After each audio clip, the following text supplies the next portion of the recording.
Halo guys, melanjutkan spoiler Radega Immortal episode 24 episode terakhir yang berfokus pada perpisahan Wang Ling dan Li Muan, lalu pengejaran kultivator di tingkat jiwa yang baru lahir, dan akankah ada season 2? Berapa jumlah episodenya? Bagi yang tidak suka spoiler ini dan memilih langsung ke pembahasan soal season 2-nya, silahkan loncat ceritanya ke menit akhir ini.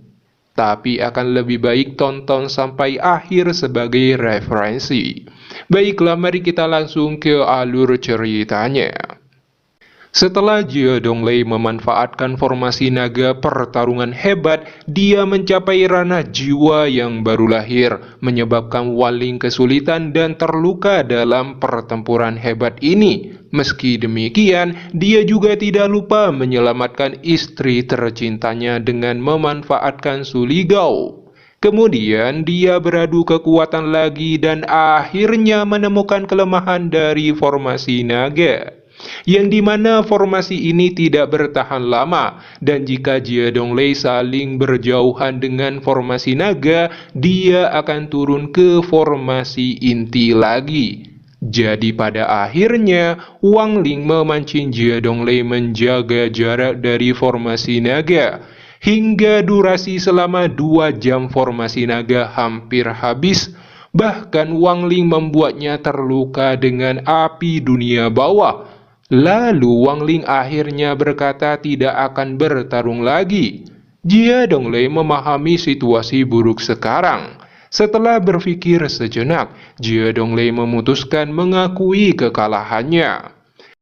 Setelah itu dia melemparkan token giok sakte pertarungan jahat ke arah Wang Ling. Yang seketika itu Jia Donglei berada di depan Wang Ling dan berubah menjadi pedang, melesat ke arah dadanya. Wang Ling segera menjauhkan Li Muan dan menghentikan pedang itu sekuat tenaga menggunakan kedua tangannya. Pedang itu segera menusuk dadanya tapi diblokir armor naga dan Wang Ling segera mengeluarkan api dunia bawah dan membakar Jia Donglei hingga menjadi abu. Li Muan terkejut bahwa Jia Donglei seorang kultivator pedang. Dengan kematian Jia Donglei, sakte pertarungan jahat telah ditaklukkan. Sang Guanmo dan semua orang memberi hormat pada Wang Ling, tidak untuk Li Muan. Namun Wang Ling menyatakan Sang Guanmo sebagai pemimpin saktenya, karena dia yang paling bisa dipercaya. Tentu orang yang tidak senang adalah Mon Bai dan Monan, tapi mereka tidak bisa berbuat apa-apa karena Wang Ling adalah yang terkuat. Lalu Wang Ling meminta San Guanmo untuk mempersiapkan ruang untuknya. Setelah itu Wang Ling bermeditasi di ruangan kepala naga dan kesadarannya memasuki mutiara penelan surga dan melihat jiwa kedua orang tuanya dan si Tunan. Kemudian memikirkan berbagai kenangan indah bersama keluarganya, terutama ucapan ibu dan ayahnya yang meminta Wang Ling untuk mencari seorang istri yang baik. Wang Ling berlutut berjanji pada kedua orang tuanya akan mencari menantu yang baik hati. Sementara untuk si Tunan, dia akan membangkitkannya setelah mencapai ranah transformasi jiwa. Di sisi lain, Li Muan melayang di udara dan memfokuskan diri mengotak-atik patung naga siang dan malam. Setelah itu, Li Muan mengupgrade formasi pertarungan naga. Di sisi lain, Wang Ling mengeluarkan banyak inti emas para kultivator yang dibunuhnya. Tidak hanya itu, banyak harta dikeluarkan juga. Wang Ling awalnya ingin menyerap semua inti emas, tapi mengingat perkataan Li Muan bahwa meskipun melahap inti emas akan meningkatkan tingkat kultivasinya, itu juga akan menyebabkan energi spiritualnya menjadi ternoda, serta menyebabkan energi spiritual di tubuhnya menjadi kacau. Inti emas juga memiliki sifat yang berbeda. Jika terlalu banyak diserap, itu akan membuat energi spiritualnya menjadi gila. Jadi setelah merenung sejenak, dia memilih memasukkan semua inti emas sampai dia menemukan cara memurnikannya. Lalu mengeluarkan jiwa iblis Suligau dan bertanya tingkat kultivasinya.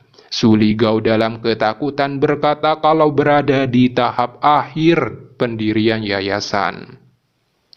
Mata Wang Ling menjadi dingin dan menangkap Suligau. Menyadari bahwa dia telah membentuk inti emas, Suligau segera beralasan kalau itu terbentuk secara tidak dia sadari. Wang Ling bertanya, "Kau telah memulihkan ingatanmu?" Suligau langsung terkejut dan ini merupakan rahasia terbesarnya. Dalam hatinya dia berkata, "Haruskah aku menantangnya? Bertarung? Tidak, aku tidak berpikir bisa mengalahkannya." Suligau berencana untuk mengambil tindakan. Tapi di saat itu juga kesadaran ilahi Wang Ling langsung menyambarnya hingga menjerit kesakitan. Setelah disiksa, dia mengungkapkan ekspresi takut dan patuh. Wang Ling memerintahkan Suligau untuk mengeluarkan semua jiwa yang telah ditelannya. Dia sangat suram mendengarnya dan terpaksa mengeluarkannya dan semua jiwa segera diserap oleh Wang Ling. Suligau sangat marah dalam hatinya dan akan membalas dendam ketika mencapai tingkat jiwa yang baru lahir. Setelah itu, Wang Ling mencengkram Suligau dan melemparkannya ke dalam tendon naga. Kemudian Wang Ling mengeluarkan beberapa ratus batu jiwa untuk melapisi tubuhnya dengan formasi tempurung kura-kura. Setelah itu dia keluar dari ruangan naga dan berdiri di atas kepala naga. Sang Guanmo dan yang lainnya segera menyambut kedatangan Wang Ling. Lalu Wang Ling menemui Ling Muan. Wang Ling berkata, "Ayo kita pergi, aku akan membawamu pulang." Mendengarnya ekspresi Ling Muan menjadi sedih berkata, "Apakah kamu benar-benar akan mengirimku kembali?" Wang Ling menghindari tatapan Ling Muan dan mengangguk. Sebelum pergi, Ling Muan meminta Wang Ling untuk memberi waktu 3 hari dan meminta Sang Guanmo menyiapkan ruangan. Di dalam ruangan, Ling Muan dengan tenang duduk sembari mengingat kenangan-kenangan indah tapi rumit selama bersama Wang Ling hingga menjelang perpisahannya. Sebagai contoh yang krusial, Wang Ling mengajak Ling Muan membunuh orang jika orang lain akan membawanya untuk melihat rembulan yang indah atau matahari terbenam. Bahkan Wang Ling tidak pernah menanyakan nama Ling Muan siapa, dan yang diperhatikannya hanyalah alkimisnya. Saya yakin banyak teman-teman tidak menyadari hal ini, bukan? Setelah memikirkan situasi rumit dalam hatinya, dia mengeluarkan banyak token yang terbuat dari sisik naga, lalu menyatukan token sisik naga secara bertahap. Proses ini sungguh menguras energi. 3 hari kemudian, Ling Muan keluar dari ruangannya, berjalan dalam keletihan dan dinding sebagai penopangnya. Bahkan tidak sanggup lagi berjalan dan hampir jatuh. Melihat kondisi Ling Muan yang pucat dan lelah, Wang Ling sangat terkejut dan segera membantunya, sembari memberikan cairan spiritual dan bertanya apa yang dilakukan selama 3 hari sampai seperti ini. Ling Muan berkata, "Terima kasih senior, aku baik-baik saja, mari kita pergi." Dia bersandar pada Wang Ling. Lalu Wang Ling memegang pinggang Ling Muan dan membawanya terbang pulang. Sementara di sebuah penginapan banyak kultivator mendengarkan cerita Wang Ling. Dan saat ini juga seorang pak tua masuk dan duduk mendengarkan cerita yang dibawakan oleh Sun Mu, yang dimana pertempuran Wang Ling melawan Jie Donglei dan pada akhirnya membunuh Jie Donglei menggunakan harta misterius. Tapi ketika Sunmu sampai pada cerita Wang Ling membantai para kultivator menggunakan mantra kematian, Pak Tua yang duduk langsung tertarik dan berjalan ke arah Sunmu untuk menjelaskannya secara detail. Mendengarnya, semua orang tatapan langsung mengarah padanya, tapi dia segera memberikan tatapan intimidasi, membuat semua orang ketakutan. Bahkan kultivator di tahap formasi inti awal menjatuhkan cangkirnya, dan wajahnya dipenuhi teror, karena dia bisa merasakan Pak Tua ini adalah seorang kultivator di tingkat jiwa yang baru lahir. Sementara Pak Tua itu menuangkan teh pada Sunmu yang saat ini juga ketakutan. Lalu menceritakan semua tentang Wang Ling secara detail, seperti tahap kultivasinya, pedang kristalnya, dan mantra kematian. Setelah mendengar seputar cerita Wang Ling dari Sunmu, Pak Tua itu pergi menuju sakte pertarungan jahat, lalu mengambil esensi jiwa Sang Guanmo yang lagi bersantai. Dikarenakan esensi jiwa Sang Guanmo telah diambil Wang Ling, dia hanya bisa menggunakan darah itu untuk melacak keberadaan Wang Ling.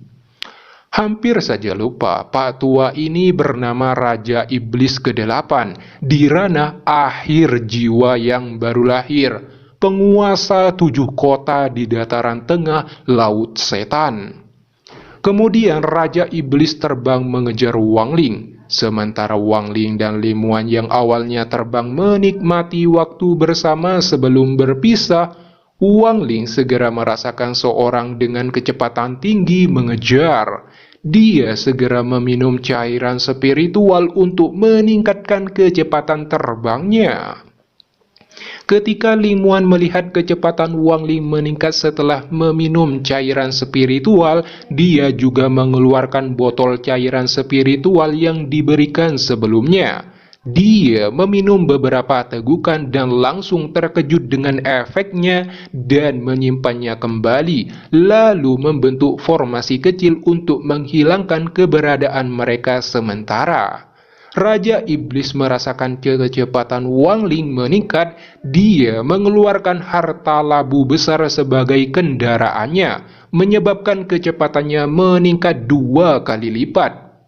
Meski demikian, pada akhirnya Raja Iblis tidak dapat mengejar. Di sisi lain, Wang Ling dan Limuan akhirnya sampai di hutan bambu di negara api, di mana Wang Ling dan Limuan pertama kali bertemu, guys. Wang Ling berkata, "Aku telah mengirimmu kembali."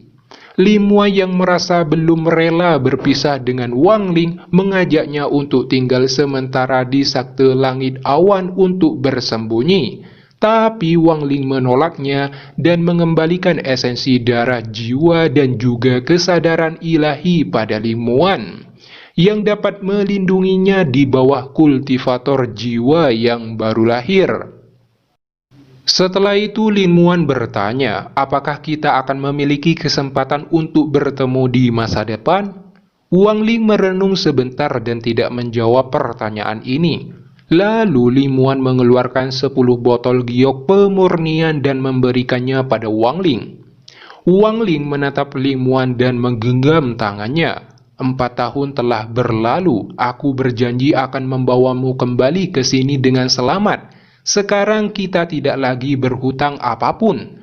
Kemudian, Limuan dengan berat hati terbang ke aliansi negara api, meninggalkan Wang Ling sembari melemparkan token giok. Wang Ling menangkap token giok dan memindainya. Pesan yang ditinggalkan Limuan bergema di telinganya. Seperti selama 4 tahun bersama keduanya tidak pernah menanyakan nama satu sama lain. Token giok yang diberikan adalah lambang yang berisi formasi pertarungan naga hebat yang telah di-upgrade. Formasi ini adalah gabungan dari serangan dan pertahanan, tetapi dibandingkan dengan serangan, pertahanan adalah tujuan sebenarnya dari formasinya, yang dapat menahan tahap jiwa yang baru lahir untuk sementara waktu. Sangat disayangkan setelah pergi kali ini, Ling Muan akan sekarat saat bertemu lagi dengan Wang Ling, guys. Kemudian, Wang Ling memasuki manik penelan surga sampai eksekusi perintah 100 hari hilang dan keberadaannya juga tidak ada dari dunia. Pada saat yang sama, Raja Iblis telah sampai di negara api dan tidak menyangka telah kehilangan kontak atau jejak dengan Wang Ling melalui esensi darah jiwa sang Guanmo. Perjalanan Wang Ling akan menjadi sangat seru sekali dan kultivator di tingkat jiwa yang baru lahir akan sering bermunculan, bahkan pada level yang lebih tinggi lagi, guys. Untuk yang bertanya kapan Wang Ling balas dendam terhadap Teng Huyuan, itu akan terjadi di episode 10 ke atas di season 2. Di novelnya kalau tidak salah ingat ya, itu di chapter 233. Adapun tanda besar season 2 akan dirilis menjelang berakhirnya season pertama. Informasi resmi mengenai musim kedua belum diumumkan, tapi sudah ada 2 tanda besar. Salah satunya adalah season kedua tidak lagi menjadi serial setengah tahun dengan 24 episode, melainkan langsung menjadi serial tahunan sebanyak 52 episode, jika Mimin tidak salah dengar beritanya. Lagi pula hasil dari animasi Radega Immortal sangat bagus, sehingga wajar jika rasio investasinya ditingkatkan. Yang kedua adalah waktu tayang, yang pasti tidak butuh waktu lama bagi pihak resminya untuk memulai produksi season 2. Namun sebagai produser dari Dream Animation, Purple River season 2 akan segera dirilis, yang tentunya akan memberikan pengaruh tertentu terhadap kemajuan produksi Radega Immortal season 2. Bahkan jika tidak terjadi kendala, kita harus menunggu season 2 Radega Immortal setelah Purple Rival season 2 berakhir. Dengan kata lain, kita harus menunggu setidaknya hingga kuartal pertama tahun 2025 untuk melihat season 2-nya. Tapi semua ini masih tergantung pada pihak resminya, bisa cepat atau lambat. Baiklah, itu saja untuk spoiler terakhir Radega Immortal season 1. Silahkan jika ada pertanyaan berkomentar. Sekian, terima kasih banyak guys.